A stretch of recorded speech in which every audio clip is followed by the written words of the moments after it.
As shown in this figure, coiled tubing injector head is one of the 6 major components of coiled tubing unit, which is used to run, pull and hold the coiled tubing string into the well bore. Generally, a coiled tubing unit is rated depending upon its pulling capacity, and that pulling capacity is actually the capacity of injector head. Like you may listen when you work on the coiled tubing that it is 60K unit or it is 80K unit, as I mentioned over here. So this 60K and 80K is actually the pulling capacity, that how much weight this injector can pull. 60K means 60,000 pounds and 80K 80,000 pounds. One benefit of coiled tubing as compared to other services like wireline and slick line is that we can snub the CT pipe into the well bore. It means we can push the coiled tubing pipe as shown over here into the well bore, which is not the case in case of slick line or wireline. And if we have higher wellhead pressure, then it's quite difficult to run the slick line or wireline into the well bore. But that's not the case in case of coiled tubing. In coiled tubing, we can easily inject the pipe into the well bore even we have some wellhead pressure. So being the coiled tubing crew member, we must know that how much pulling capacity our injector have, how much snubbing force we can provide, and at the same time, if we know about that how much weight our injector have, like 4 ton or 5 ton, and how much is the height of the injector head, this information will be really helpful. So to perform its function efficiently, injector head is equipped with different systems. That is, to perform its function, injector have some different components and different systems so that it could perform its function. And the major system installed in the injector head include chain system, drive and brake system, chain tension system, chain traction system, weight measurement system. We will discuss all these systems in detail in the upcoming slides. Coiled tubing operator can control the function of these systems from the control cabin, and thus can control the movement of the injector head and thus overall operating of coiled tubing unit, and can perform the coiled tubing job. So the first system of the injector head is chain system.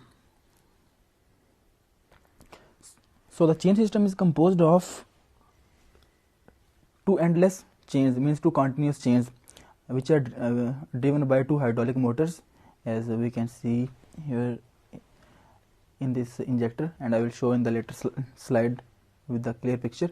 So the chain system is composed of two endless chains which get drive with the hydraulic motor, and the coiled tubing pipe is injected into the well bore with the help of these chains. How all this happen, let's explain with the next slide.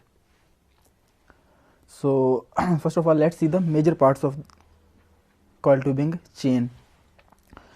Typical chain assembly is composed of these 5 parts. The first one is the gripper block, then the link pins, link plate, split pin and the bearings.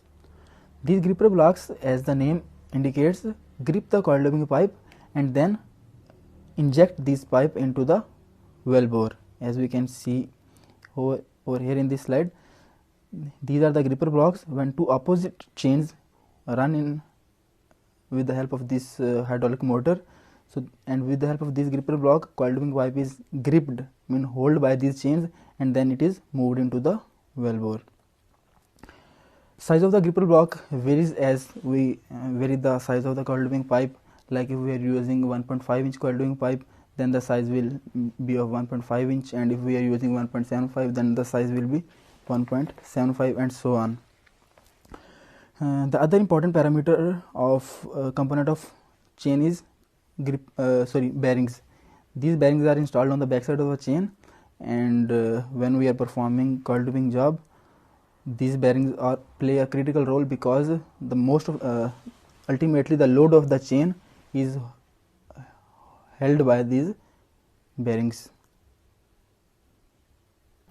So here an injector is shown for the explanation purpose.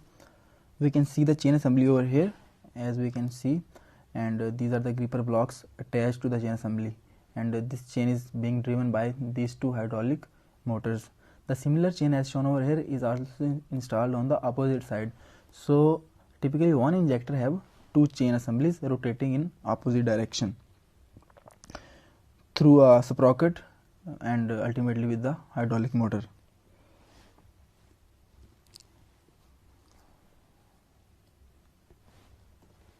Now see the working of the injector head via this picture.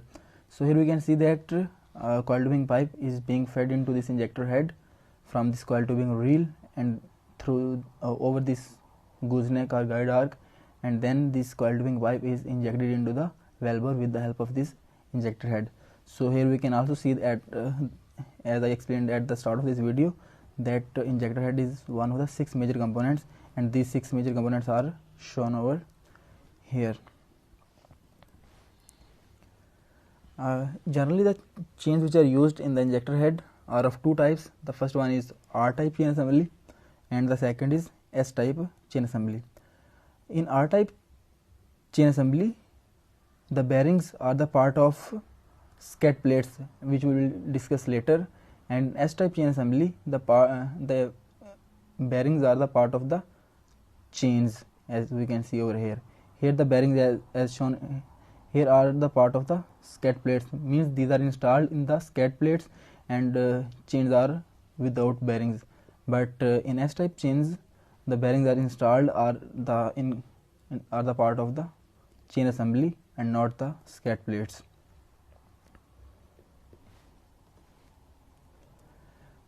This slide shows the general maintenance procedure of the chain assembly so that we could increase the life of the chains. So the first step written over here is that we must wash and lubricate the chain on periodic basis so that the dust particle could be removed and there must not be the rust in the chain. We also make sure that injector chains engage smoothly with the sprocket teeth. We must also check for any abnormal noise and identify that why this noise is, and we need to remove that noise or remove that problem. Check that chain bearings are rotating smoothly. If got stuck, then replace with the new one, because if we will not remove the bearings, then ultimately load will be shifted to the other bearings and then these bearings will be broken and there may be the problem in the job. Check for chain elongation. Only 3% chain elongation is acceptable. During the life of the chain assembly, when we use over and over again, elongation occurs due to the load of the coil tubing pipe. So if there is only 3% elongation, it's acceptable, but if the chain elongation is more than 3% as compared to its original length, then we must remove the chain with the new one. During traveling, cover the chain assembly to protect it from the dust particles. That was all about the first system of the injector head, that is chain assembly. Now let's see the other system of the injector head, that is drive and brake system.